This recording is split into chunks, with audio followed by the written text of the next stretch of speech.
오늘의 사건 반장입니다. 육군 부사관이 몰던 차량의 교통사고로 동승자인 아내가 숨졌습니다. 경찰이 추가 범행을 의심하고 수사에 나섰습니다. 유튜브 구독자를 늘려주겠다는 댓글을 달아 아동들을 유인한 뒤 성착취물을 제작한 20대가 미국에서 강제 송환됐습니다. 피해자 중에는 7살 아동도 있었습니다. 충북 제천에서 이웃 주민 3명에게 흉기를 휘두르고 도주한 50대 남성이 숨진 채 발견됐습니다. 남성은 관리비 체납 문제로 이웃들과 다툼을 벌인 것으로 전해졌습니다. 뾰로롱! 안녕하십니까. 자, 제 앞에 계신 우리 박지훈 변호사님, 프로야구 에이전트 일도 겸하고 계시잖아요. 네. 앞서 한국 대 호주, 호주 대 한국 WBC 야구 중계 보셨습니까? 네. 예. 자, 전문가적인 입장에서 우리 대표팀의 향후 성적 어떻게 전망하십니까? 중꺾마예요. 예? 어려워요, 지금. 어렵다. 이제 한 번이라도 지면 이제 떨어지거든요. 아. 한일전이 지금 남아있기 때문에 한일전 꼭 이겨야 되고 중요한 건 꺾이지 않는 마음이다. 이 말씀밖에 못 드리겠습니다. 여기 계신 분들은 아시겠지만 우리 카메라 온에어 들어오기 전에 하셨던 말씀과는 좀 많이 다른 것 같습니다. 그렇게 얘기할 수는 없습니다. 아까는 좀 비관적으로 말씀하셨던 것 같습니다. 사실 마음 억장이 무너지고 있습니다, 사실은. 진짜? 열심히 해야 됩니다. 이게 나갈 수 있다. 예, 나가야죠. 방금 떨렸어, 목소리가. 화가 나서요. 화가 나서. 알겠습니다. 네, 속상합니다. 참. 아까는 분명 저렇게 얘기 안 하셨는데. 예. 자, 진실 추적자 사건 반장 시작합니다. 어제 오전 전북 순창군 농협 주차장에서 이 조합장 선거 투표 행렬을 덮쳤던 저 트럭. 결국 사망자가 한 명 더 늘어서 모두 4명이 됐습니다. 부상자만 16명에 중상자가 꽤 많습니다. 자, 트럭 운전자 브레이크 밟는다면서 가속 페달을 밟은 탓이었죠. 사람을 치고서도 계속 달렸습니다. 무면허도 음주도 약도 아니었습니다. 다만 운전자 나이 70대 고령이었습니다. 놀라운 건 운전면허 적성 검사를 최근에 무사히 통과했다는 겁니다. 자, 관련 제도가 빨리 많이 바뀌어야 할 것 같습니다. 자, 오늘 출연자 소개해 올리죠. 자, 이자연 기자, 양지열 변호사, 오윤성 순천향대 교수, 박지훈 변호사, 그리고 죄송합니다. 박준혜 수호 선생님 나오셨습니다. 안녕하세요. 안녕하십니까? 네, 안녕하세요. 제가 솔직히 어제 오늘 좀 잠을 못 자가지고 지금 좀 약간 몽롱한 상태입니다. 일이 있어서 좀 개인적으로. 자, 사반 너무너무 잘 보고 있어요 하신 홍재니님, 사반도 재밌지만 유튜브 댓글 보는 재미도 쏠쏠하신 어금니 조심님, 원보 아저씨랑 동갑인 우리 엄마 이태희 여사 늘 감사하고 사랑한다고 해주세요 하신 강유빈님, 10일 결혼하는 예비 신부예요. 결혼식 비용이 어마무시해서 신혼여행 안 가기로 했어요 하신 김뽀링님, 중고거래 사이트에서 진공청소기 사려다 사기당했어요. 피해자만 무려 150명. 전시성 가진 91년생 사기꾼 잡아주세요 하신 진시성 가진 사기꾼 잡아주세요 하신 이정민님, 김수잔나님, 주현주님, 서희경님, 주영희님 모두 사랑합니다. 제가 오늘 왜 이럴까요? 자, 재미는 물론 의리로 함께하는 아세사반 뉴스의 육박. 감사합니다. 대한민국과 전 세계 동포 가족 여러분의 시선을 모아서 출발합니다.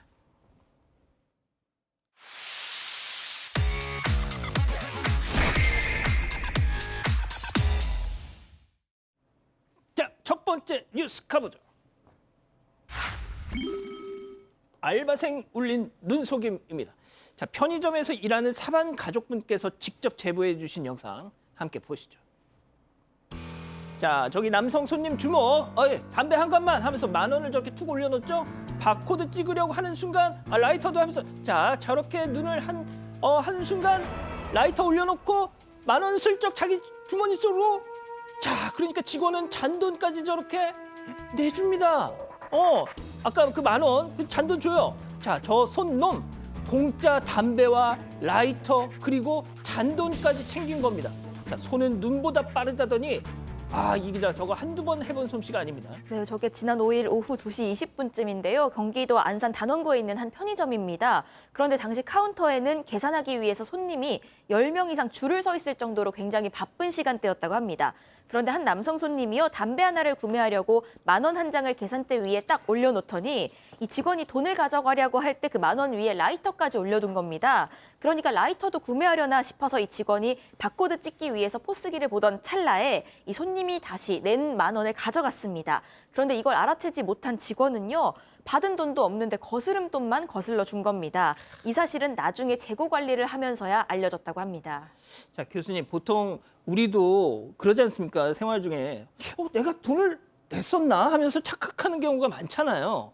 자, 만약 저 상황에서 저 점원이 손님 돈 주셔야죠 하면 아까 줬잖아 하면서 또 막 버럭했을 거란 말이에요. 그렇죠. 이제 그 사람은 그런 그 시나리오까지 다 이제 그 만들어 놓고 저렇게 한 것 같은데, 아까 이제 10,000원을 딱 놓고 난 뒤에 그 위에다가 또 이제 그 라이터를 갖다 딱 놓는 그런 행동들이 이제 어떻게 보면 저 사람은 저기 선고하고 난 뒤에 일석삼조를 했다라고 본인 스스로 흐뭇하게 생각을 하는지는 모르겠는데, 순간적으로 그 상대방을 완전 바보로 만들어버리는 상당히 질이 나쁜 그런 어떤 그 범죄죠. 예. 그래서 일단 이제 이 점원 같은 경우는 자기가 10,000원을 받기 때문에 한참 바쁘다가 안 보이면은 내가 돈을 받았으니까 내가 거스름을 줘야 된다 이렇게 생각을 할 수 맞습니다. 있는데, 만약에 안 줬어요라고 했을 때 더 세게 내가 줬잖아 했을 때, 자 그러면 우리 CCTV 한번 볼까요? 라고 얘기했었으면 아마 줄행랑을 쳤을 겁니다. 아하, 그러니까 말이죠.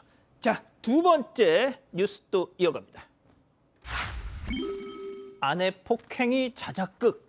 자, 방송인 겸 헬스 트레이너 황철순 씨 또 폭행 논란에 휩싸였는데요. 영상 함께 보시죠.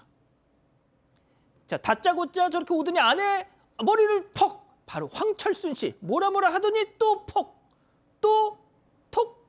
도대체 이 계속 아이고. 도대체 이들 부부에게 무슨 일이 있었던 걸까요? 자, 그런데 이 영상이 퍼지고 나니까 황철순 씨의 아내가 이거 사실 자작극이었어요. 이런 해명을 했다고 하더라고요. 그러게요. 저 영상이 올라오고 나서 논란이 됐던 게 저 이후에 사진을 또 아내가 올렸습니다. 이게 남편의 폭력 때문에 이렇게 된 거라면서 멍이 든 사진을 공개를 했거든요. 그래서 이거 가정폭력이다 이런 식의 얘기가 나왔는데, 이러고 나서 다시 이게 사실 이 가정폭력이 있었던 게 아니라 자작극입니다라고 한 거예요. 해명이 뭐라고 해명을 했냐면, 원래 그 자신하고 남편을 좀 이간질하는 사람이 있어서 그 사람을 찾아내려고 남편과 주변 사람들만 볼 수 있는 SNS에 올린 거다라고 했는데, 정확히 모르겠어요. 어떤 의미인지. 하여튼 이렇게 해명 아닌 해명을 했는데, 근데 문제는 황철수 씨가 그전에도 폭행 시비 때문에 경찰 조사를 좀 받았던 전력이 있다 보니까 맞아요. 이거 믿어야 되나라고 여전히 의혹이 좀 가라앉지 않고 있습니다. 예. 어떻게 된 영문인지는 모르지만 그렇게 좀 납득을 저 해명을 듣고 그렇구나 하시는 분들은 많진 않은 것 같더라고요. 자, 다음 뉴스도 이어가 보죠. 9,000원에 버린 양심입니다. 자, 택시비 먹튀를 한 승객이 남긴 기막힌 얘기 함께 들어보시죠. 제가 신고 받고 내려올게요. 그쵸. 하도 그냥 그렇게 한다고 해놓고 나 몰라 해버리니까. 아니에요. 저는 아니에요. 저 얼굴 보세요. 조금만 기다려주세요. 여기서 우회전이에요. 저희 집 4층. 그런 분들이 더 그래요. 아니야.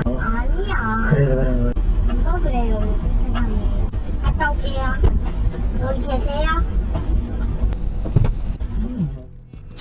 아니야, 약간 콧소리 내면서 보통 저럴 땐 말이죠, 이 기자 휴대전화를 맡기든 이런저런 귀중품을 맡겨놓고 가는데 내 얼굴 보세요 하면서 기다리.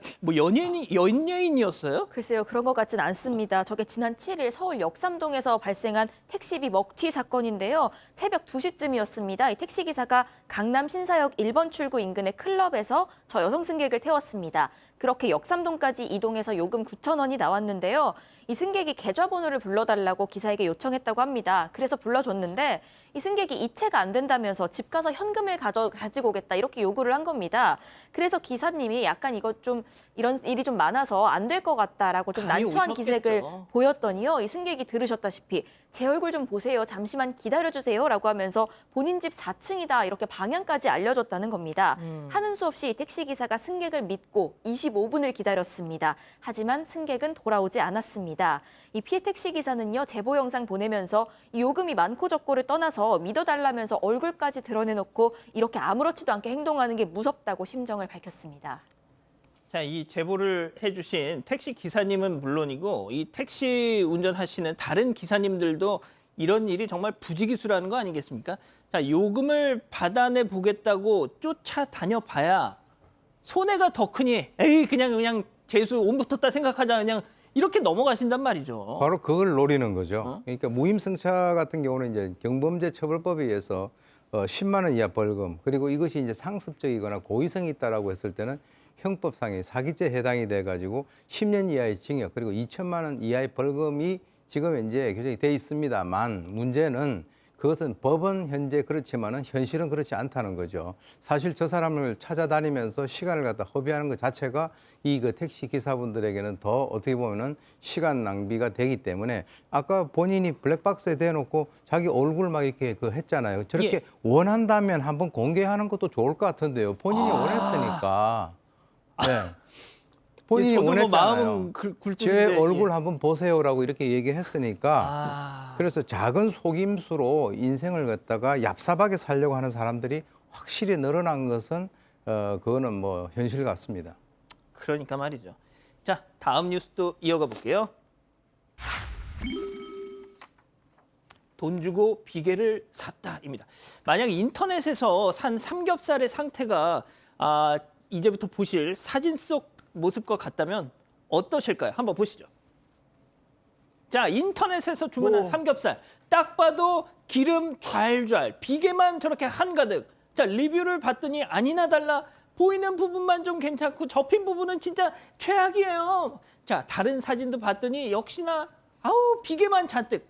이래서 할인 행사를 했던 거구나. 싼 데는 이유가 있구나. 이거 뭐 불판 닦기용입니까? 자, 박 변호사님, 이게 말이죠. 예. 지난 3월 3일 삼겹살 데이를 맞아서 인터넷에서 할인 판매한 삼겹살이었다는데 자, 삼겹살 감별사 우리 박지훈 변호사님 전문가적 입장에서 어떻게 보십니까? 삼겹살 너무 좋아하고요. 좀 몸도 저도 좀 삼겹살 가까운 또 몸을 또 하고 있기 때문에 많이 먹는 편인데 지금 3월 3일이 삼겹살 데이라고 우리 알려진 유통업계에서 할인 행사를 하는데 알고 보니까 저는 비계 덩어리를 판 거예요.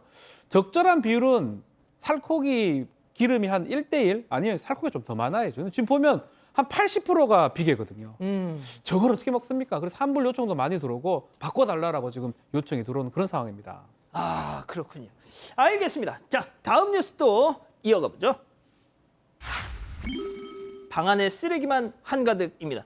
자, 이번에도 사방 가족분께서 직접 제보해 주신 영상인데 이 장기간 연락이 닿지 않은 한 투숙객의 신변이 걱정된 이 업주가 객실 문을 뜯고 들어갔더니 영상 보시죠.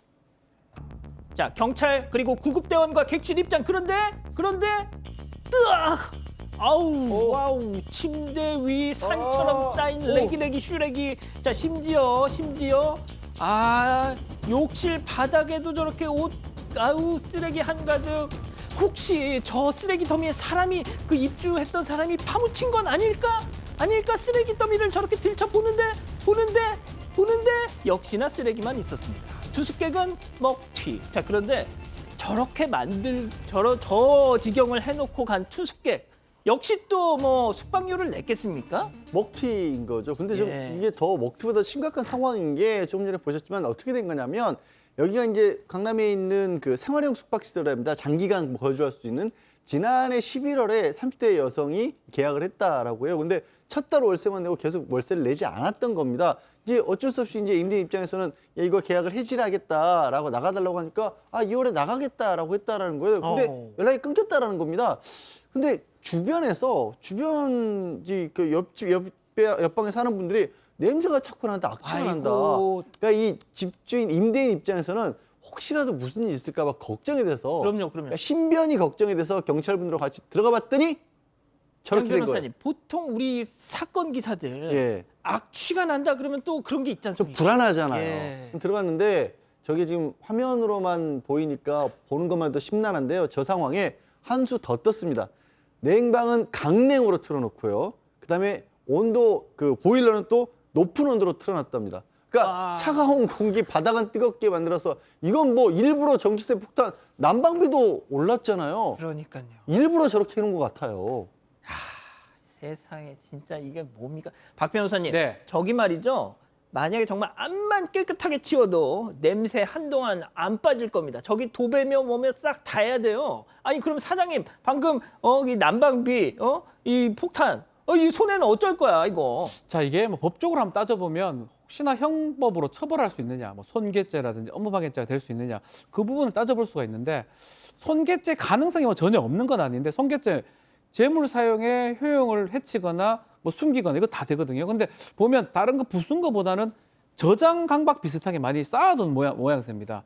그래서 형벌적으로 처벌하기보다는 민사소송은 가능할 겁니다. 저거 다 치우고 치운 비용 그리고 혹시나 남아 있다면 그런 어떤 잘못된 비용에 대해서 불법행위에 대한 손해배상 청구가 가능할 것 같거든요. 예. 어쨌든 간에 저거 돈 받는다고 해서 문제가 해결되는 게 아니에요. 그렇죠. 앞으로 아마 그 우리 저 주인은 상당히 충격을 계속 받고 살지 않을까. 그래서 사람 들어올 때마다 항상 고민할 거예요. 또 저러면 어떡할까. 그렇죠. 아마 큰 충격에 빠졌을 것 같습니다. 그러니까 말입니다. 자, 다음 사연으로 가보죠. 명상에 빠진 아내. 이건 또 어떤 사연일까요? 그 명상 스승님이랑 죽이 척척 맞는 아내 때문에 고민이다 이런 좀 특이한 사연인데요. 이 언젠가부터 아내가 명상에 빠졌다고 합니다. 그래서 배우러 다니기 시작했는데 그 스승님이라는 사람이랑 잘 통한다면서 매일같이 밖으로 돌아다닌다고 합니다. 이 스승님이 책을 썼나 본데 본인이 블로그를 운영하는데 여기에 소개까지 했고요. 여기에 더해서 매일같이 이 스승과 관련한 일기를 쓰는 등 각별함을 보이고 있다고 합니다. 그래서 남편이 스승이랑 너무 가깝게 지내는 거 아니냐 이렇게 한마디를 했더니 아내 왈 영적으로 각성된 사람끼린 알아보고 잘 맞는 것뿐이다 이렇게 얘기했다고 합니다. 물론 명상이 나쁜 게 아니지만요. 이 남편은 아내가 너무 스승이랑 가깝게 지내니까 이게 정신적 바람이 아니면 뭔가 하는 의심이 들 정도로 고민이 된다고 합니다. 그렇군요. 자, 기다리고 기다리셨던 푸처 핸즈업 타임. 우리 가족 여러분들도 채팅창에 OX랑 함께 참여해 보시죠. 먼저 남편입니다. 뭐? 스승한테 명상을 배워? 야, 유튜브 검색하면 혼자 명상하는 법 줄줄이 나오는데 개량 한복 입고 다니는 그런 놈한테 뭔 명상을 배워? 당신 도대체 밖에서 뭔 짓 하고 돌아다니는 거야, 동그라미? 깍지를 끼우시려고 했던 거군요. 저는 동그라미를 하시는 줄 알았습니다. 자, 다음은 아내입니다. 야, 유튜브 보고 하는 명상이 그게 명상이니? 나 얼굴 좀 좋아진 거 봐. 이거 다 너 때문에 받은 스트레스 명상으로 치유하면서 생긴 변화야. 어딜 애먼 스승님을 갖다가 또 혈압 올라. 야, 나 명상하러 갈게. 자, X. 뭐 굳이 그렇게 안 하셔도 되는데. 자, 박 변호사님. 예. 자, 이제 사실은 그 남편이 오해할 만도 하고 안 좋을 수도 있고 또 최근에 뭐 어떤 다큐멘터리 그런 게 있어요. 맞습니다. 사이비 종교 뭐 이런 관련돼서. 예. 그래서 이제 그런 것들 때문에 이제 된 것 같은데 아직까지 이 단계에서 뭐 크게 바람 얘기를 좀 하셨어요. 정신적 바람 이렇게 표현을 하셨는데 그런 단계는 아직 아니지 않나. 여기서도 이제 얘기를 하기 때문에 이제 아내분이 정상적으로 돌아올 가능성도 있는 거고요. 지금 단계에서 너무 막 몰아붙이는 거는 조금 바람직하지 못하다는 측면에서 제가 X를 들었습니다. 뭐 저도 우리 네. 박 변호사님 의견에 좀 힘을 보태드리고 싶은 것이 요즘 힐링이 또 대세 아닙니까? 그러니까 진짜 힐링이 되고 있는 것도 보이거든요. 그런 부분도 한번 봐야 될 것 같아요. 알겠습니다. 약간 좀 억지스럽긴 하지만 자, 우리 교수님. 지금 이제 저 여성분 같은 경우는 결혼의 의미를 좀 되새겨 볼 필요가 있다는. 결혼이라고 하는 것은 이제 상대를 배려하는 건데 만약에 저 여성이 혼자 싱글이라면 그 스승 아니라 뭐 스승의 친구하고도 저렇게 교감을 해도 상관이 없는데 제가 이제 그 사건들을 많이 분석을 해본 그런 경험에 의하면 저렇게 되면 정신적 종속 상태로 처음부터 들어가는 건 아니지만 기간이 좀 더 지나게 되면 좀 상당히 위험해질 가능성이 상당히 있다라고 하는 거죠.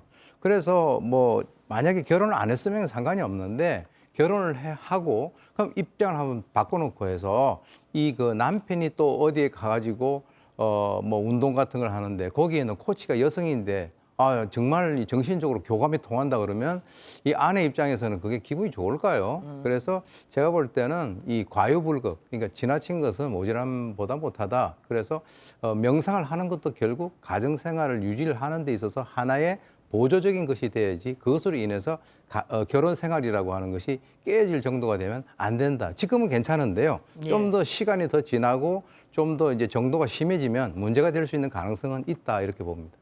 예. 자, 우리 양 변호사님 어떤 생각이십니까? 저도 뭐 과거에 명상 같은 것을 많이 빠져봤기 때문에 할 얘기가 참 많긴 한데 다 떠나서요. 명상도 이게 이 명상의 문제가 검증이 불가능합니다.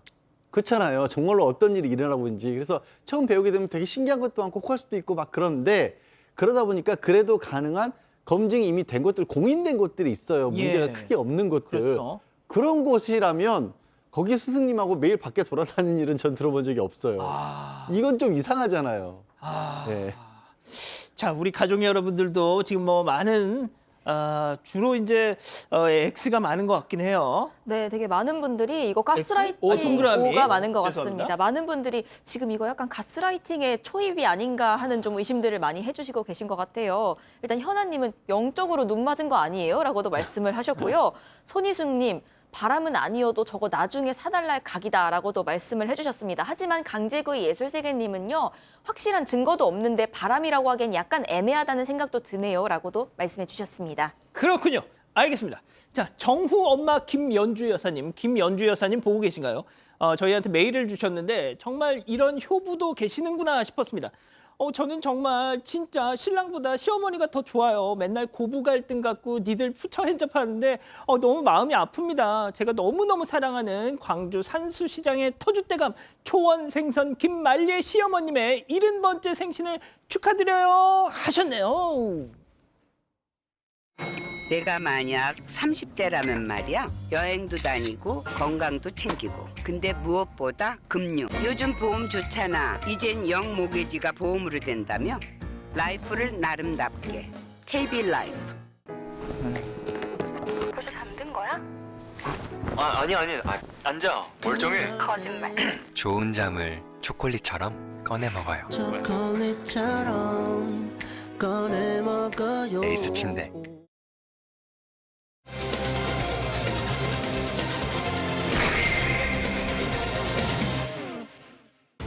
육군 부사관이 몰던 차량의 교통사고로 동승자인 아내가 숨졌습니다.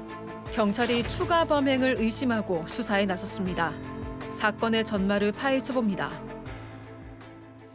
자, 어제 새벽에 발생한 사건인데 자, 교통사고가 일단 났어요. 네, 이게 어제 새벽 5시쯤에 강원도 동해시에서 SUV 차량이 굴다리에 축대벽을 들이받는 사고가 발생을 했습니다.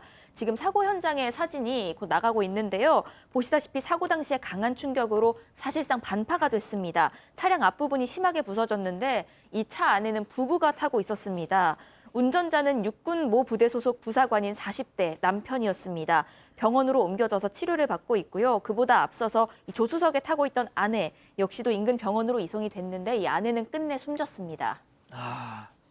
자, 경찰이 이 사고 원인을 밝히기 위해서 조사를 했는데 야, 이거는 단순 교통사고가 아니라 범행 어떤 정황들이 있다. 뭐 이런 얘기를 했단 말이죠. 일단 남편을 교통사고특례법 위반, 그러니까 운전하는 가운데서 사고를 일으켰다는 걸 입건을 하고 경찰에서 보니까 좀 이상한 부분이 나왔던 거예요. 이 남편은 다발성 골절이라죠. 그러니까 쉽게 말해서 여기저기 굉장히 많이 다쳤다라는 겁니다. 그런데 목숨을 잃은 아내는 외상이 딱히 없는 거예요. 게다가 그러면 남편이 술을 마셨나? 음주운전도 아니에요. 그리고 사고가 난 지점이 내리막길이라든가 뭐가 많이 꺾였다거나 이런 것도 아니에요. 그러니까 사고가 날 것도 아닌데 사고가 났고 남편은 다쳤는데 정작 목숨까지 잃은 아내는 상처가 없어요. 아하. 야, 교수님. 남편은 들으신 것처럼 중상을 입어서 지금 크게 다친 상태인데 사망한 아내는 교통사고로 볼 만한 큰 외상 흔적이 없다. 이상합니다. 네, 경찰에서는 지금 나온 얘기가 그 여성의 발목이 부러졌다 이렇게 얘기를 하는데요. 사실 이제 교통사고가 났을 때 자고 있던 사람들 같은 경우는 오히려 정신이 깨 있는 사람보다는 덜 다치는 그런 경향이 있어요. 어. 긴장을 풀고 있기 때문에. 근데 이제 그 안에 상처가 있긴 있는데 이 사람이 살았을 때 상처가 난다면 피가 많이 나는데 만약에 이 사람이 사망했을 때 어떤 상처가 나면 피가 나지 않는다. 통상 우리가 이제 사람이 실종되면 생활 반응이 없다 이런 얘기를 하잖아요. 예. 그런데 사실 엄격하게 이 생활 반응이라고 하는 것은 이 법의학에서 얘기를 하는 그 사람이 살아 있을 때 난 상처인지 아니면 사망하고 난 뒤에 상처인지를 구분하는 그 용어가 바로 이 생활 반응이거든요. 그래서 저걸 보게 된다면 혹시 이 여성이 사망한 상태에서 누구에 의해서 차에 이렇게 실었다라고 하는 그럴 가능성에 대해서는 이것이 좀 합리적인 추론이 아닌가라고 상당히 석연치 않는 점이 존재를 한다는 것이죠. 자, 그러니까 그렇죠. 그러니까 사망했으니까 심장이 안 뛰었을 것이고 심장이 안 뛰었기 때문에 출혈도 살아있는 사람보다는 훨씬 적었을 것이다. 이런 이제 추론이 가능한 건데, 자, 지금부터입니다. 교통사고가 발생한 전후 이 남편의 행동도 수상했다는 겁니다. 체크포인트 짚어보죠. 모포로 감싼 것. 아, 이게 무슨 얘기일까요? 자, 지금 겉으로 봤을 때 이게 교통사고가 맞는지 경찰이 의심을 했고요. 의심을 하다 보니까 사고 지점부터 자택 처음부터 CCTV를 경찰이 다 살펴봤습니다. CCTV를 살펴보다 보니까 놀라운 점을 발견을 하는데요. 이 남편이 이 사람인지 사람으로 추정될 수 있는 모포 지금 나오고 있는데요. 큰 모포를 둘둘 말아서 안고 있게 지금은 좀 그려져 있는데 앉는 것보다는 끄는 모습으로 이렇게 바닥에 질질 조수석에 태우는 모습이 아하. CCTV에 확보가 된 겁니다. 근데 뭐 화면이 선명하지 않기 때문에 정확하게 확인은 안 되고 있지만 앉기보다는 질질 끄는 모습, 더더군다나 CCTV에 다른 모습이 포착이 되는데 남편이 사고 전 해당 장소에 배회하는 모습까지 포착이 돼 있습니다.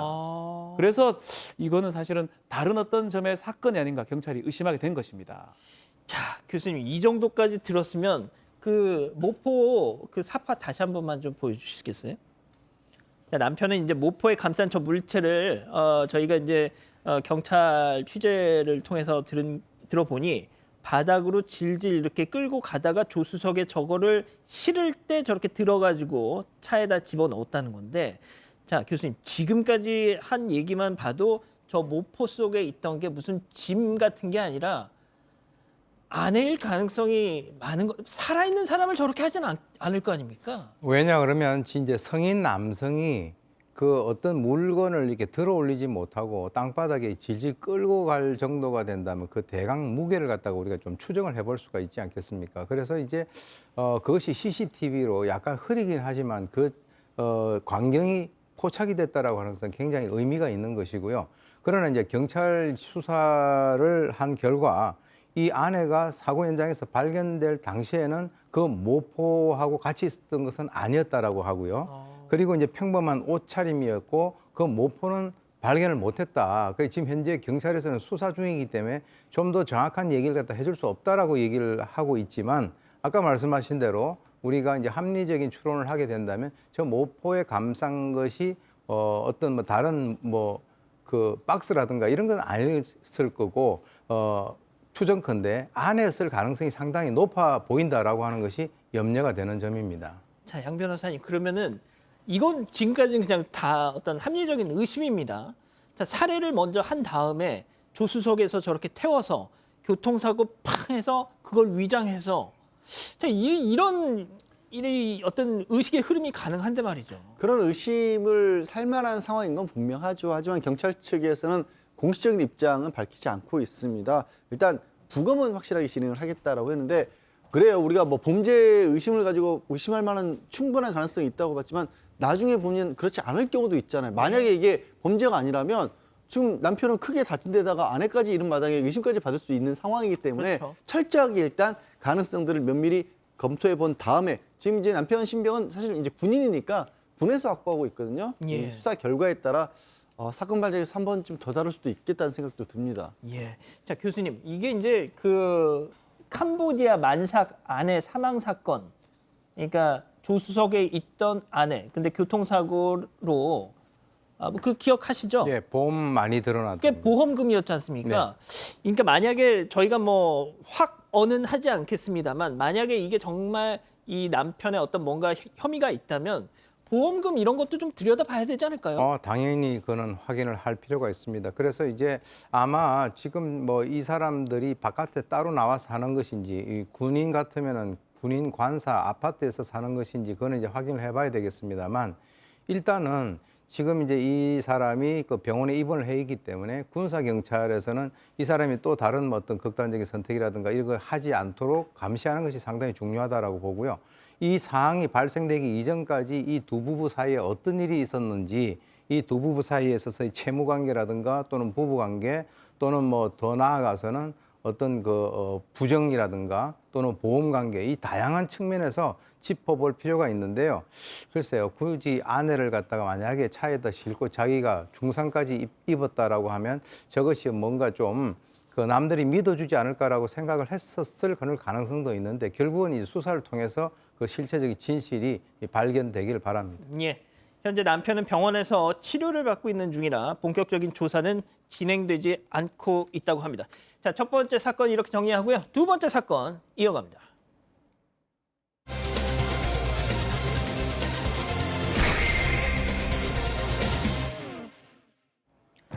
지난 2021년 초등학생 자녀를 키우는 부부에게 일면식도 없는 남성이 연락을 걸어옵니다. 남성은 대뜸 아이의 신체를 촬영했다며 1억 원을 주지 않으면 영상을 유포하겠다고 협박했는데요. 무슨 영문인지 자초지종을 알아보던 부부. 아이의 휴대전화에서 수상한 어플 하나를 발견합니다. 아이는 얼마 전 이 어플을 설치해서 온도 테스트를 도와준 적이 있다고 털어놨는데요.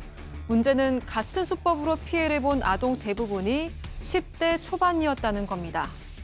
남성은 어떻게 10대 아동들을 유인했고 아이들 몰래 영상을 촬영할 수 있었던 온도 테스트의 실체는 무엇이었을까요?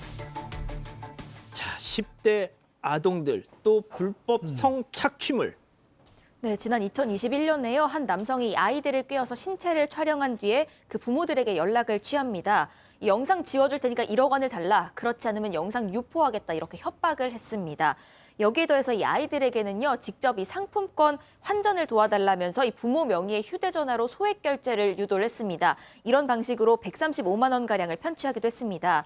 이렇게 남성에게 피해 입은 아이들이요, 모두 초등학생 이하의 아동 4명이었고 이 중에는 7살짜리도 있었습니다.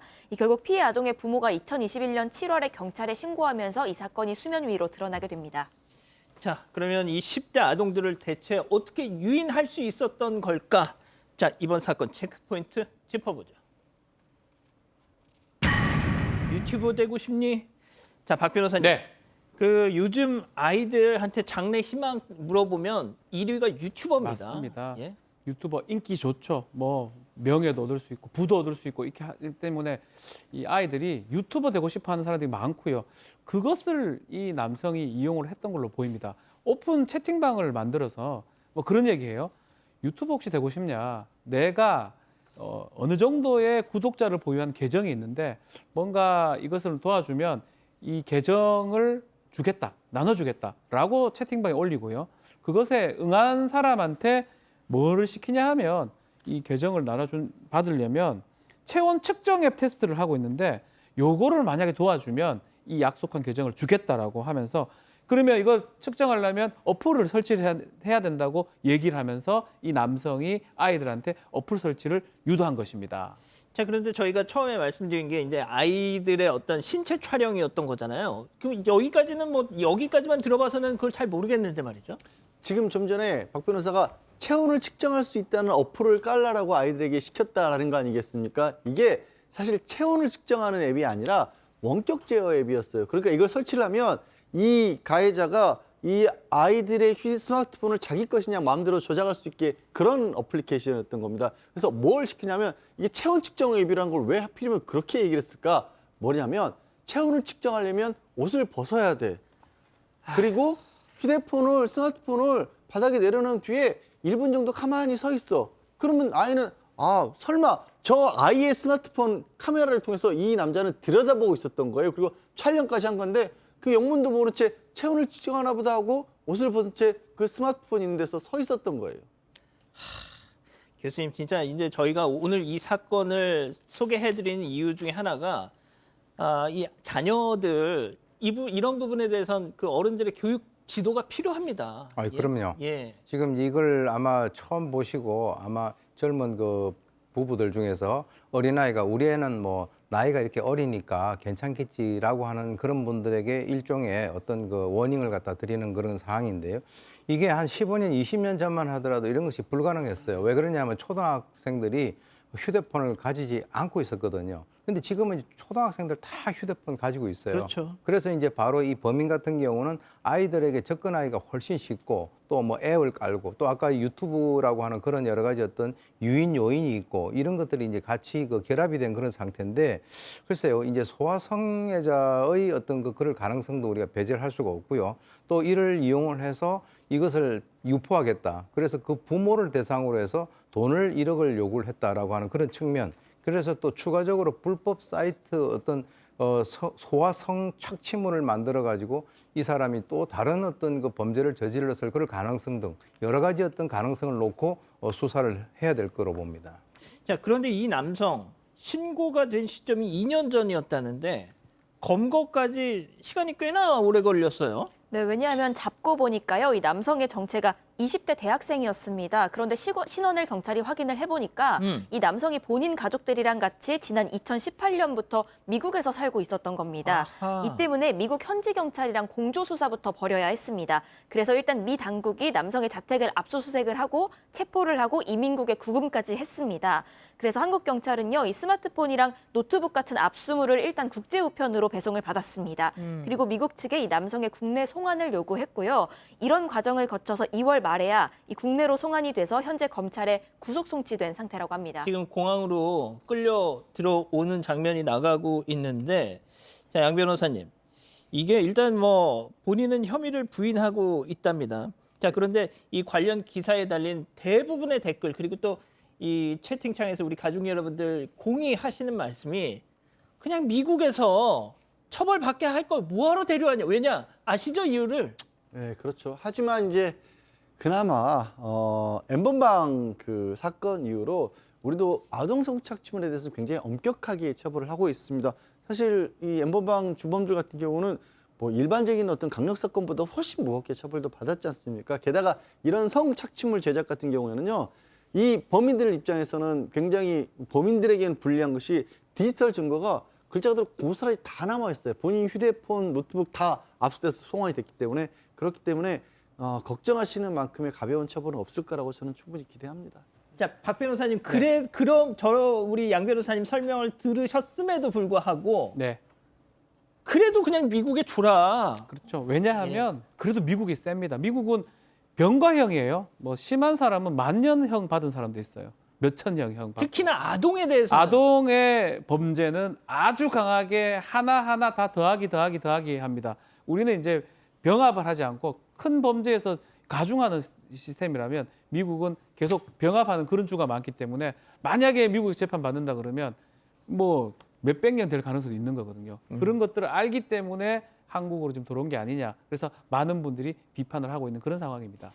알겠습니다. 두 번째 사건 이렇게 정리하고요. 계속해서 세 번째 사건 이어갑니다.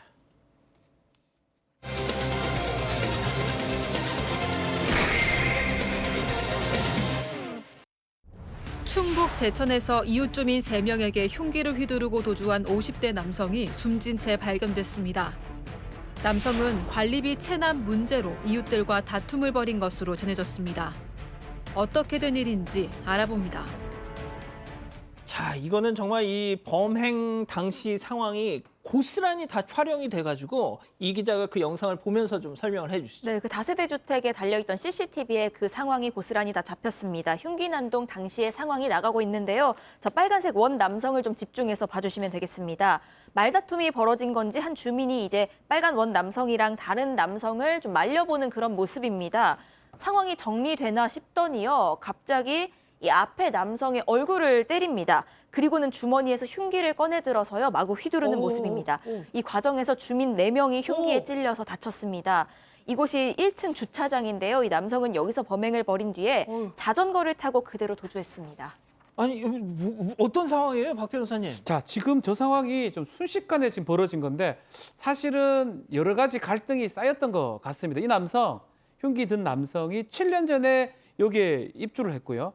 7년 동안 이제 뭐 공동 관리비라든지 주택비라든지 한 5만 원 정도 매달 내야 되는 게 있는데 이거를 안 내니까 저 상황에서 다른 입주민들이 야, 관리비 내야 되는 거 아니냐라고 얘기를 했고요. 그리고 그 이전에 이 관리비를 다른 사람들이 공동으로 냈던 거거든요. 아, 그 사람이 내야 될 그거를 다 내고 있었기 대신, 때문에 아하. 그래서 그 지금 상황에서 말다툼을 하고 좀 내라니까 1원도 못 내겠다라고 하면서 그 과정에서 흉기를 휘두른 겁니다. 자, 저 범행 현장 모습이 나가고 있는데 워낙 이제 끔찍한 그런 모습들이 있다 보니까 저희가 좀 흑백으로 저렇게 했습니다. 자, 왜 그러면 이 관리비를 내지 않아서 이런 사달이 벌어지게 했던 걸까요? 체크포인트 짚어보죠. 전직 대표가 뭐죠? 한때 대표를 했었다라는 거죠.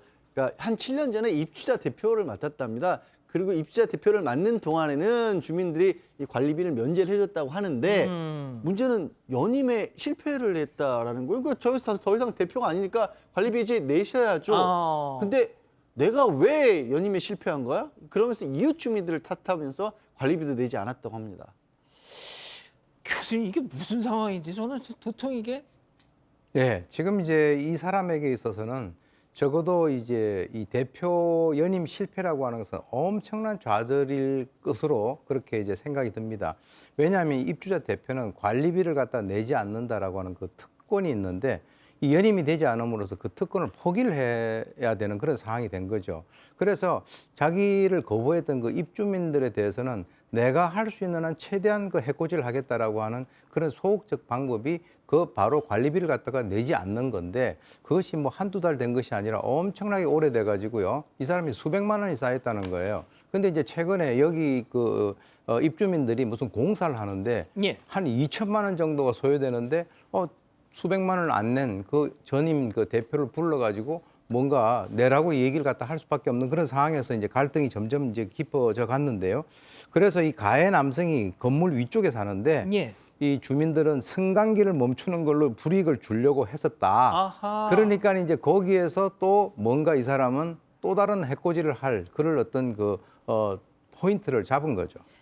그러니까 이제 관리비 문제 때문에 서로 간에 어떤 그런 그 감정의 골이 깊어지고 있던 찰나에 승강기를 자기 집에 못 오게 이렇게 거기서 딱 그 다른 입주민들이 끊어버리면서 그게 약간 트리거가 됐던 모양이네요. 그렇죠. 그래서 다툼이 있었고요. 다툼의 결과 저렇게 흉기를 휘두른 상황까지 갔었는데 그거 말고도 이 흉기 난동 이 남성이 특정한 행동을 좀 많이 했던 것 같아요. 특히 앞집 같은 데는 가가지고 흉기를 꽂아놓고 가기도 하고 이 사람 이사를 갔고요. 또 아이 등하교 몇 시에 언제 나가지라고 하면서 협박을 계속 했다라고 합니다. 그리고 지금 최초의 그 영상에서 제일 먼저 공격을 당하는 남성이 있는데 그 지금 뭐 저 앞에 이제 빨간 원 바로 앞에 있는 사람이죠. 저 남성은 바로 아랫집 사람들이거든요.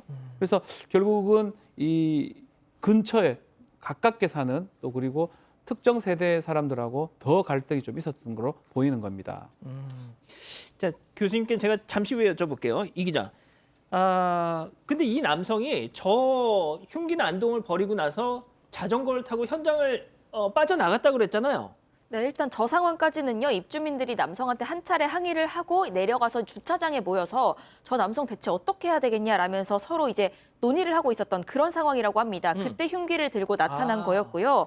이후에 이 범행 직후에 자전거를 타고 말씀드린 대로 달아났습니다. 그래서 경찰이 추적을 시작을 했는데 이 사건 발생 13시간 만인 오늘 오전 9시 30분쯤에 제천의 한 야산에서 숨진 채로 발견이 됐습니다. 이 피의자가 숨지면서 결국 경찰은 공소권 없음으로 이 사건을 종결할 예정인데 이 결국 관리비를 왜 미납했는지 왜 저런 일을 벌였는지 이런 걸 물을 가해자는 사라져버리고 사건만 끝나게 된 겁니다. 자, 관리비 몇백만 원 그거 안 내고 결국 그 돈 때문에 이웃과 원수가 되고 결국 본인 목숨도 저렇게 됐습니다. 자, 양 변호사님, 그런데 말이죠. 사건 당일 저 피해자들을 도와주신 분이 계셨대요. 그때 당시에 인근 서점의 사장님, 주인이 여기서 이제 창고 정리를 하고 있었다고 합니다. 근처에서. 근데 4명이나 흉기에 공격을 당했고 상당히 상태도 위중한 상태인 분들도 있었던 모양이에요. 마침 거기에 그 사장님 계시는 덕분에 찾아가서 응급 어떻게 보면 조치를 요구를 했고 응급처치를 하고 또 119에 연락을 해서 즉각적으로 그 구호 조치를 할 수 있었다라는 겁니다. 만약에 저 사장님이 안 계셨더라면 좀 크게 부상을 더 심각한 부상을 입으셨을 수도 있는 상황이었습니다. 예.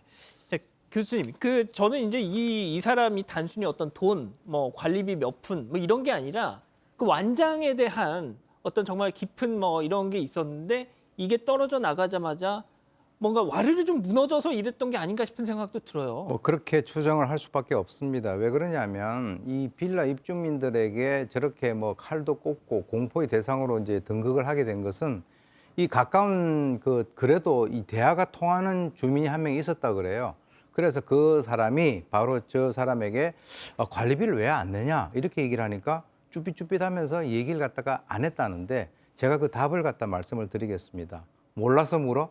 그러니까 너희들이 나를 갖다 입주민 대표로 뽑았었어야지. 그러니까 방금 우리 앵커께서 말씀하셨던 그 어떤 완장에 대한 어떤 집착. 그러니까 대표로 연임이 되지 않고 그리고 돈을 갖다가 내지 않는 그것 때문에 저런 사소한 것에 목숨을 걸었다라고 하는 것은 참으로 이해하기가 어렵습니다. 그러게 말입니다. 참 사람의 마음이라는 게. 자, 세 번째 사건 이렇게 정리하고요. 사건 연구소 이어갑니다.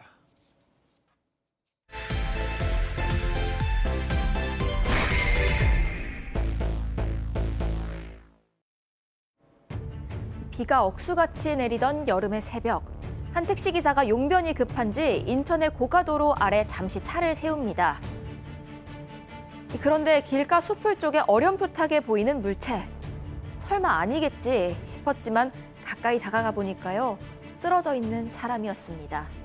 이 사람 역시도 택시기사, 이미 숨진 뒤였는데요.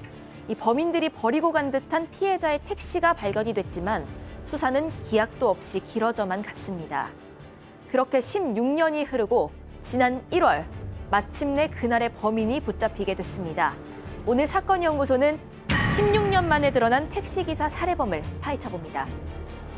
예, 지난 화요일에 반장픽에서 잠깐 소개해드렸죠. 16년 만에 장기 미제 사건이 해결이 됐는데 당장 오늘 아침에 범인 중 한 명이 검찰에 송치되면서 카메라 앞에 섰습니다. 그 영상을 봤는데 죄송합니다. 뭐 어떤 감정도 없어요. 그냥 진짜 참 어처구니가 없었는데 자, 먼저 일단 사건이 일어났던 2007년부터 거슬러 가보죠. 네, 이게 16년 전입니다. 2007년 7월 1일 새벽 3시였는데요. 이날 비가 억수같이 내렸다고 합니다. 이 한 택시기사가 용변이 좀 급했는지 인천의 고가도로 밑에 차를 세웁니다. 이곳이 인천 남동구 남촌동의 제2경인고속도로 고가 밑인데요. 인천시청이랑 이 남동공단을 연결하는 왕복 8차로 구간이라고 합니다. 그렇다 보니까 차들만 빠른 속도로 달려가고 인적은 거의 없는 그런 곳이었습니다. 굴다리 수풀 쪽으로 이 택시기사가 걸어갔는데 길가에 사람이 쓰러진 걸 보고 경찰에 신고를 하게 됩니다. 그 쓰러진 사람은 43살, 역시도 개인 택시 운전기사였고요. 이 살해된 것이 확실해 보이는 정황이 있었습니다. 자, 일단 강도 살인 추정할 수밖에 없는데 발견 당시에 어떤 상태였던? 자, 오른손에 이제 노끈 같은 게 이제 있고요. 흉기에 찔린 모습이 지금 보였는데 좀 놀랍게도 택시 기사는 맞아요. 택시 기사인 걸 확인했는데 택시 기사면 택시가 주위에 있어야 되는데 그렇죠. 택시가 없었던 거예요. 그러니까 택시 기사는 맞는데 이 택시를 어디서 내리는지 모르겠고 그래서 또 이 위치 자체가 이 새벽에 걸어서 올 만한 또 위치도 아니기 때문에 그게 조금 이상했는데 그래서 만약에 여기가 범행 장소일 수도 있고 또 아니면 딴 데서 범행을 하고 여기 버릴 수도 유기를 했을 가능성이 있기 때문에 가장 중요한 거는 택시가 어디 있는지 확인하는 게 가장 중요한 거고요. 그렇게 택시를 확인하고 있는 그런 상황에서 1시간쯤 지났는데 또 다른 경찰 신고가 들어오게 됩니다. 혹시 택시를 찾은 건가요? 네, 맞습니다. 아까 그 사진. 예. 그러니까 피해자가 숨져 있는 피해자를 발견하고 1시간 정도 지나서 한 새벽 4시 10분경에 이 피해자 시신이 발견된 곳에서 2.8km 떨어진 주택가에서 아니 이거 세워져 있는 택시에서 연기가 납니다라고 이 지나가던 행인이 신고를 한 거예요.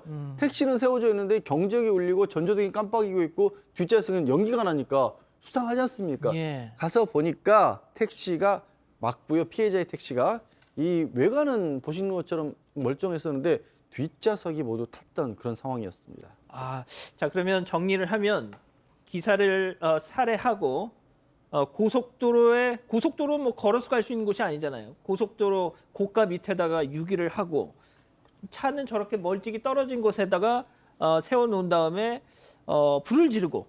자 그러면 교수님 이거 뭐 왜 저렇게 한 겁니까 저거?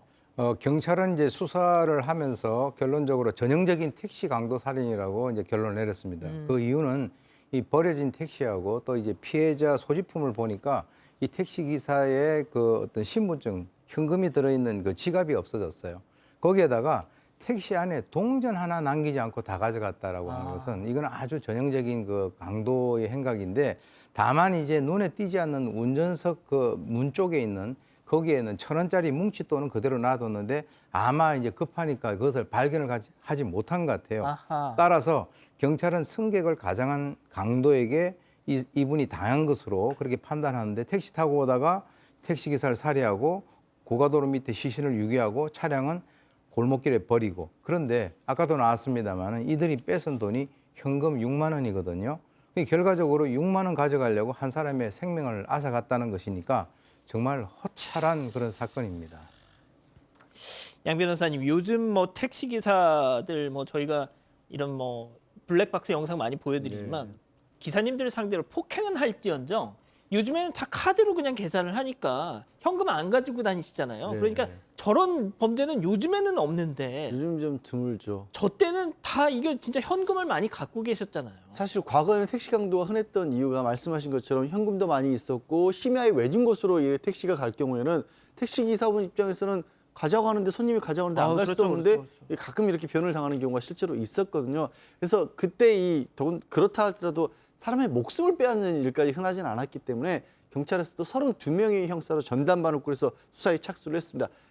숨진 기사 주변에서 이 손목을 묶었던 끈, 담배꽁초, 혈흔까지 다 수거해서 국과수에 분석을 의뢰를 했는데 단서를 찾기가 굉장히 어려웠어요. 그러니까 지금 뭐 유전자도 있고 다 나왔을 거 아니에요. 예. 그래서 그 택시에 탔던 다른 승객들의 흔적들도 남아있을 거니까 다 대조를 해봤는데 나오는 게 없었다는 거고요. 심지어 조금이라도 수상쩍은 차량을 무려 6천여 대를 용의 차량으로 놓고 수사를 했는데 거기서도 아무것도 안 나왔고 주변에 있는 876세대를 탐문을 했는데도 불구하고 별다른 단서가 나오지 않았습니다. 진짜 저희가 이제 이 사건 연구소에서 과거 사건들 이렇게 리뷰를 해서 소개해드리지만, 야 그때 정말 CCTV가 저렇게 막 드물게 있었던 때는 정말 뭐 요즘도 뭐 형사님들 고생하시지만 진짜 저 때는 발로 뛸 수밖에 없었겠다. 예? 네, 그래서 이 당시 수사할 때도요, 이 주변인들 증언 듣고 이렇게 탐문 수사를 하면서 이 피해자가 숨지기 직전까지의 동선은 파악이 됐습니다. 일단 이 숨진 게 7월 1일 새벽이었잖아요. 하루 전날인 2007년 6월 30일에 이 피해자가 친구랑 같이 저녁을 먹었습니다. 그리고 그 친구랑 헤어진 뒤에 그 친구가 밤 10시 반쯤에 이 피해자인 택시기사랑 전화를 했다고 합니다. 그 당시에 이 친구가 택시기사한테 지금 어디냐 이렇게 물어봤더니요. 이 기사가 나 지금 도림동에 거의 다 왔는데 9월동 나이트클럽 쪽으로 이동하려고 한다. 이런 얘기를 했다는 겁니다. 어허. 실제로 그 9월동 나이트클럽 인근이요. 시신이 발견된 곳이랑은 차로 10분 정도 떨어진 곳이라고 합니다. 이 통화를 마지막으로 이 택시기사는 연락이 끊겼고 이후에 숨진 채 발견이 된 건데요. 일단 시신이 발견된 곳에는 CCTV가 없었습니다.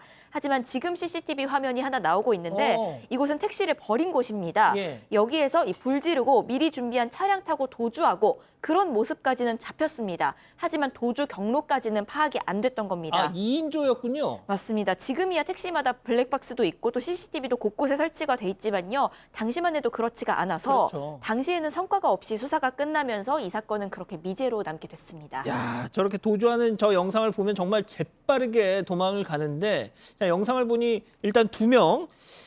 자, 그러니까 이제 결론부터 말씀드리면 16년을 정말 꽁꽁 숨어 살던 저자들 결국 잡혔습니다. 그래서 지금 저희가 이 소식을 전해드리고 있는 것인데, 16년 동안 숨겨져 있던 그 단서가 어디서 갑자기 뿅 하고 나타난 건가요? 그게 이제 지난 그 2015년 태완이법, 즉 다시 말해서 살인죄 공소시효가 폐지되는 그 법이 만들어지고 난 뒤에 2016년부터 각 그 경찰 지방청에 미제 사건 전담 수사팀들이 이제 구성이 돼 가지고 거기서부터 이제 수사를 갖다 하게 됐죠. 그래서 2016년에 인천지방경찰청 미제 사건 그 수사팀이 수사 기록을 갖다 넘겨받아 가지고 6년 동안 당시의 기록이라든가 현장 자료를 갖다가 다시 다 분석을 갖다 했습니다. 그렇게 해가지고 통신수사, 지문감정, 그리고 이제 관련자 조사, 이 프로파일링, 광범위한 어떤 그 수사 기법들을 갖다 활용해서 수사를 했는데 경찰이 보관을 하고 있던 그 증거물 중에서 하나의 결정적인 그 단서가 새롭게 발견이 됐다는 거죠. 작년 9월인데요. 당시 이제 범인들이 택시에 불을 지를 때 거기에서 차량 설명서 책자에다가 이제 불을 지르는데 거기에서 쪽지문이 발견이 됐다는 거예요. 이전에는 쪽지문으로 개인 특정이 상당히 어려웠는데 요즘에는 과학 수사가 훨씬 더 이제 많은 발전이 있어가지고 그게 좀 가능하게 됐고요. 근데 이 쪽지문이 사실은 범인의 것이 아니었다라고 해요. 아 저기 사용 설명 지금 저기 그렇습니다. 나오네요. 저기 나오는 거. 그렇지만 지금 어떤 연계고리가 있었다라고 하는 것은 아직 경찰에서 정확히 발표는 하지 않아서 그거는 이제 그 말씀을 드릴 수 없지만 이를 토대로 본격적으로 수사망을 좁혀서 올해 초에 범인 2명을 순차적으로 검거를 하게 된 거죠. 정말 지금부터 저희가 이제 인천경찰청 수사 관계자분의 얘기를 들어보실 텐데 이 경찰분들이 이자들을 잡기 위해서 이 16년의 한을 풀기 위해서 얼마나 정말 노력을 하셨는지를 들어보실 수 있습니다. 한번 듣고 가시죠.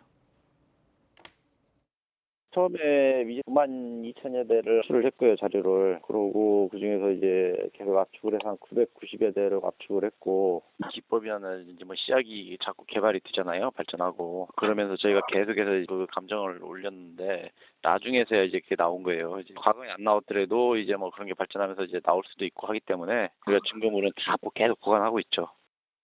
자, 박 변호사님, 네. 진짜 아무리 과학 수사 뭐라고 해도 들으셨잖아요. 92,000여 대를 추출하고 거기서 또 계속 압축해서 990대.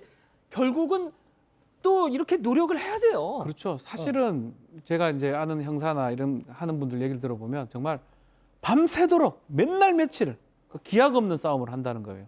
그러니까 과학이나 뭐 이 시약이라든지 이런 게 발전한 건 맞지만 결국 확인하는 건 사람이 해야 되는 거거든요. 그렇죠. 그러니까 끝날 때까지 끝난 게 아니라 계속 찾고 찾아낸 겁니다, 사실은. 그래서 그 시약을 바탕으로 해서 지문을 찾아내고 그래서 이제 두 사람을 이제 확인을 한 건데요. 순차적으로 검거를 했습니다. 첫 번째 한 명을 붙잡았을 때는 이제 경기도에서 검거를 했는데 기억이 없다면서 완강하게 혐의를 부인했고요. 두 번째 이제 잡힌 범인이 본인이 자백을 합니다. 금품 감취할 목적으로 범행 저질렀다고 시인했고요. 이 두 사람은 구치소에서 만나가지고 이렇게 공모를 나중에 하게 됐다라고 밝혀졌습니다. 자, 그런데 말이죠. 사람을 살해하고 16년 동안이나 정말 뭐 꼭 숨어 있었고. 자, 그런데 저들의 신상에 대해선 양 변호사님 저희는 조금 더 아는 게 없습니다.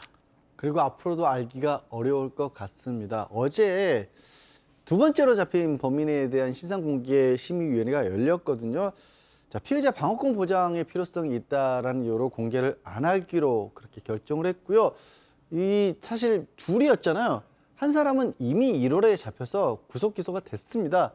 그리고 그때는 사건이 언론을 통해서 안 알려져서인지 아예 신상공개 심의위원회 자체가 열리지 않았거든요. 그러니까 이번에 어제 열린 심의회에서는 야, 둘 중에 하나는 아예 신상공개 심의위원회 자체도 안 열렸는데 이 두 번째 잡힌 사람만 또 공개하는 것도 마땅치 않다라고 해서 결국에는 그래서 둘 다 못 보게 됐어요. 아니 그러면 먼저 잡힌 사람도 까고 같이 까면 되잖아요. 먼저 잡힌 사람은 이미 이게 신상공개 심의위원회가 제가 여러 번 이 문제도 지적하는데 경찰 단계에서 하다 보니까 먼저 잡힌 1월에 잡힌 자는 이미 검찰로 넘어가서 그 단계를 지나버린 거죠. 자, 피의자의 방어권 보장. 예, 그 보도 보셨죠? 최근에 세금 추징당한 연예인들, 일반인들 신상 낱낱이 공개가 됐잖아요. 국세청에서. 사람을 죽인 살인자, 그것도 16년 동안 숨죽여 살던 이런 정말 악질 살인자들의 방어권은 저렇게 보장이 됩니다. 오해하지 마세요. 제가 세금 안 낸 사람들, 그 사람들의 신상을 보호하자고 드리는 말씀이 아니라 이게 좀 어처구니 없지 않으세요, 교수님? 저는 이제 이 16년 전에 살해당한 그 택시 기사도 아마 한 집안의 가장일 텐데 가장이 저렇게 살해당함으로써 어떻게 보면 그 집안이 가정 파괴가 됐다라고 저는 이제 그렇게 보는데요. 이 피의자의 방어권 보장하고 이제 신상 공개하고 구체적으로 어떤 연관관계가 있는지 저도 이제 신상공개위원회에 들어가 봐서 알긴 압니다만 그래서 좀 이해하기가 좀 힘들고요. 만약에 이제 법이 예를 들어서 경찰 단계에서 신상공개하는 것이 저것이 좀 하자가 있다라고 하면 그걸 보완을 해서 광범위하게 예컨대 뭐 검찰 단계로 간 상황에서도 아까 우리 앵커께서 얘기하시던 포괄적으로 또 다른 범죄가 있다면 그것을 같이 해서 신상 공개를 갖다가 하는 것이 필요하다라고 하는데 저는 개인적으로는 사실 살인 그 사건에 있어서의 결정적인 어떤 증거라든가 이런 것들이 있다면 앞으로 이 살인 사건 같은 경우는 신상공개위원회를 갖다가 거치지 않고 일률적으로 전부 다 공개를 하는 그런 방법도 있지 않는가. 앞으로 많은 그 제도적인 발전이 뒤따르기를 바랍니다. 참 이거 진짜 이 얘기를 언제까지 계속 해야 되는지 모르겠습니다. 자, 오늘 사건 연구소 뭐가 됐든 장기 미제 사건이 해결이 됐으니까 그래도 다행입니다. 오늘 사건 연구소 이렇게 정리하고요. 글로벌 픽 이어갑니다.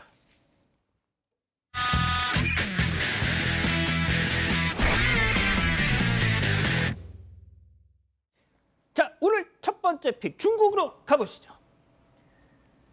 네, 이곳은 요트 선착장 근처에 있는 주차장입니다. 사람들이 흰색 차 주변에 좀 몰려 있는 것 같은데요. 그런데 이 차가 후진을 하니까 사람들이 모두 놀랍니다. 그러고는 운전석 문을 열려고 하고 또 차를 잡아보려고도 합니다.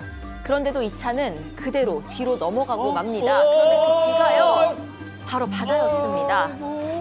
넘어갔어요. 네, 이 차량은 바다로 풍덩 빠져버렸습니다. 운전자는 허둥대면서 차 문을 열려고 해보는데요. 잘 안 열리는가 싶었는데 정말 다행히도 차 문이 열렸고 운전자는 차에서 탈출을 했습니다. 이 차는요, 운전자가 빠져나오자마자 순식간에 가라앉아 버렸다고 합니다. 이 상황을 목격한 한 남성은 운전자를 구하기 위해서 물에 뛰어들어서 운전자에게 다가갔습니다. 아니 근데 차가 왜 뒤로 막 가? 저 바다로 빠져버린 차 운전자는요, 이 구두 바로 옆에 주차한 차를 빼려고 했는데 실수로 그만 후진을 해버렸다고 합니다. 이 처음에는 휴지통이랑 난간에 부딪혀서 물에 빠지진 않았는데요. 이 충돌로 뒷바퀴가 저렇게 아슬아슬하게 걸려버렸던 겁니다. 이 운전자가 당황해서 어떻게든 빠져나가 보려다가 그만 또 후진을 해버려서 저렇게 뒤로 넘어가 버린 겁니다. 근데 진짜 당황하면 안 하던 실수도 하게 되긴 하죠. 맞습니다. 차는 바닷속으로 가라앉아 버렸지만요. 운전자는 다행히도 다친 곳 없이 무사하다고 합니다. 이 차 안에는 운전자 외엔 다른 사람은 없었다고 합니다. 박 변호사님, 예, 저 차 좀 비싼 차잖아요. 비싼 외제차인데 운전을 그렇게 했을까요? 아쉽습니다. 저기서 앞으로 가야죠. 뒤로 갑니까? 너무 아쉬워요. 보는 우리도. 예, 알겠습니다. 자, 다음은 미국으로 이어갑니다. 네, 이곳은 지하철 플랫폼입니다. 사람들이 열차에서 내려서 계단으로 올라가는데요. 이 가방을 메고 계단으로 향하던 한 학생 앞에 무언가가 쿵 떨어지면서 검은 흙먼지를 일으켰습니다. 이 학생은 너무 놀라서 그대로 얼음이 돼버렸습니다. 잠시 상황을 파악한 뒤에 떨어진 물체를 피해서 계단으로 올라가는데요. 이 학생은 올라가던 걸 멈추고 뒤돌아서 떨어진 물체를 사진으로 남깁니다. 야, 정말 진짜 진짜 생각만 해도 지금 너무 큰일 날 뻔했는데 이 학생 코앞에 떨어진 이 물체는 바로 알루미늄으로 된 천장 패널이었습니다. 무게가 11kg에 달한다고 합니다. 심지어는 습기까지 머금고 있어서 더 무거웠다고 하는데 학생이 한 발짝만 빨리 내디뎠어도 정말 끔찍한 상황이 될 뻔했습니다. 앞서 계단에 오르던 세 남성도요, 조금만 늦게 올라갔으면 역시나 큰일이 날 뻔했던 거죠. 다행히도 학생은 신발 더러워진 거 말고는 무사했다고 합니다. 이야기 한번 들어보시죠. I obviously was in a state of shock. I didn't really know what was happening. Obviously, I'm just walking off the T, trying to get home, and the ceiling comes crashing down. 네, 이 학생은 너무나 무서웠지만 더 나쁜 상황을 피할 수 있어서 감사하게 생각한다고도 전했습니다. 다행이네요, 정말. 네, 현재는 이 플랫폼의 천장 패널을 전부 뜯어냈다고 합니다. 혹시나 다시 발생할지 모를 사고를 대비해서 안전 점검을 하고 또 보수도 할 것이라고 합니다. 그렇군요. 자, 계속해서 미국으로 이어갑니다. 자, 지금 보고 계신 영상은 경찰차의 블랙박스 영상입니다. 그런데 앞에 저 멀리 달리는 차 보이세요? 좌우로 비틀거리면서 달립니다. 심지어는 연석에 부딪히기까지 해요. 이거 똑바로 달리지도 못하고 아슬아슬하게 달리니까 또 연석에 부딪히는데요. 아하, 음주, 약, 졸음 중에 어떤 거? 글쎄요. 어쨌든 아직 모르겠습니다. 사고는 나지 않은데 정말 조마조마한 상황인데 그래서 유턴해서 골목으로 들어가는 차를 경찰이 따라 들어가서 운전자하고 얘기를 시작합니다. 예. 운전자가 바로 좀 여성이거든요. 근데 음주같이 보이지 않아요. 당시 상황을 한번 들어보시죠. And you haven't had anything to drink today. I did. What'd you drink? 2 cups of tea. No, alcohol. I don't drink alcohol, especially in the morning. You've been pulled over 3 times today now. Ma'am, we're gonna have you go with the ambulance. I think something medical's going on with you and you really need to go to the hospital and get checked out. Can I sit down? You don't feel good? 자, 머리가 아픈 모양이죠. 괜찮아요. 이마를 감싸지죠. 네. 저 여성 실제로 술을 마시지 않았고 그냥 머리가 너무 아팠다 이렇게 얘기를 했습니다. 예, 경찰들이 여성의 상태를 걱정해서 병원에 가보자고 한 거고요. 여성도 동의해서 곧장 구급차를 불러 병원으로 이송했다고 합니다. 어디가 아팠던 건가요? 여성의 머릿속에서요. 종양이 발견됐습니다. 아, 그러니까 뇌종양 때문에 극심한 두통이 시달렸던 것이고 그것 때문에 운전도 저렇게 위험하게 했던 겁니다. 저 여성은 장장 8시간의 수술을 받았고 정말 다행히도 성공적으로 마쳐서 건강하게 회복을 했다고 합니다. 이 여성은 경찰들에게 잡힌 날이 자신의 2번째 생일이라고 하면서 깊은 감사의 마음을 전했답니다. 와, 교수님. 저 덕분에 어떻게 보면 건강검진에서 진짜 나 잡힐 수 있는 뇌종양을 발견한 거예요. 네, 맞습니다. 이제 제가 아는 어떤 분도 교통사고를 냈어요. 교통사고를 냈는데 이제 교통사고 때문에 나중에 이제 본인의 몸을 이렇게 쭉 한번 검진을 해보니까 또 저거와 유사한 그런 것이 있어가지고 사실 수술해가지고 실제로 회복을 한 그런 사례가 있거든요. 이야, 예, 정말 아주 천운입니다. 그러네요. 자, 다음은 캐나다로 이어갑니다.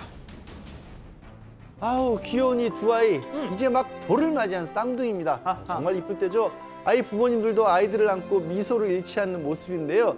그런데 이 쌍둥이 부모님은 이 아이들에게 보통보다 더 애틋할 수밖에 없는 그런 사연이 있습니다.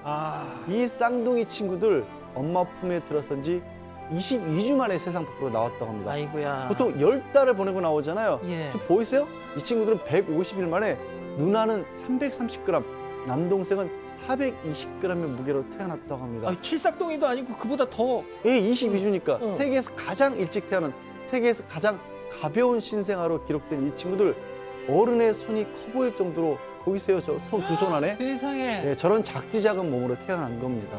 아유, 조산하구나. 네, 쌍둥이를 임신하고 21주 5일째 되던 날 엄마가 진통을 시작했다고 합니다.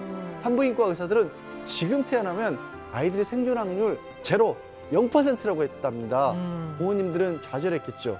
그런데 아이들이 우리와 달리 성공적으로 세상으로 나온 겁니다. 하하. 하지만 뇌출혈, 폐혈증 같은 합병증으로 신생아 중환자실에서 무려 6개월이나 집중 치료를 받아야 했습니다. 중간에 고비도 있었고요. 이 쌍둥이들은 건강을 회복하고 병원 직원들 박수를 받으면서 무사히 퇴원을 했습니다. 다행이다. 아유, 진짜. 예. 아유. 물론 퇴원을 하고 나서도 여러 번 주사도 맞았고 또 병원도 다녀야 했다고 하는데요. 하지만 아이들 부모의 극진한 사랑 덕분에 건강하게 첫 돌을 맞이한 겁니다. 그렇군요. 자, 마지막 빅 주인공 동물 미국으로 갑니다. 네, 한 남성이 자신의 반려견에게 밥을 주려는 것 같은데요. 밥그릇을 들고 있습니다. 그런데 이 남성 본인이 밥그릇에 코를 박고 먹는 신용을 합니다. 어허. 이걸 본 허스키 친구 이 남성한테 따지듯이 짖으면서 방으로 들어옵니다. 찍고 있던 다른 보호자에게 이르는 걸까요? 내 밥인데 저 사람이 먹고 있다. 억울하게 하소연을 해봅니다. 아, 이런.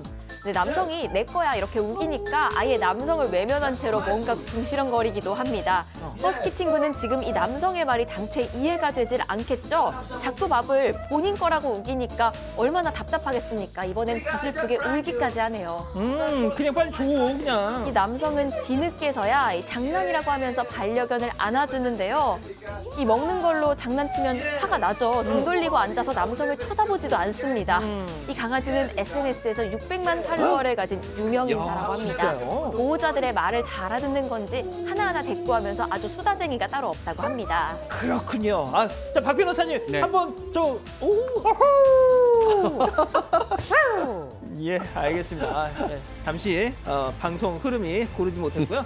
자, 사랑하는 사건 반장 가족 여러분, 따뜻한 밤 되시고요. 저희는 내일도 별이 6개 판, 4반 6반 저녁 6시 반에 다시 옵니다. 안녕히 계십시오.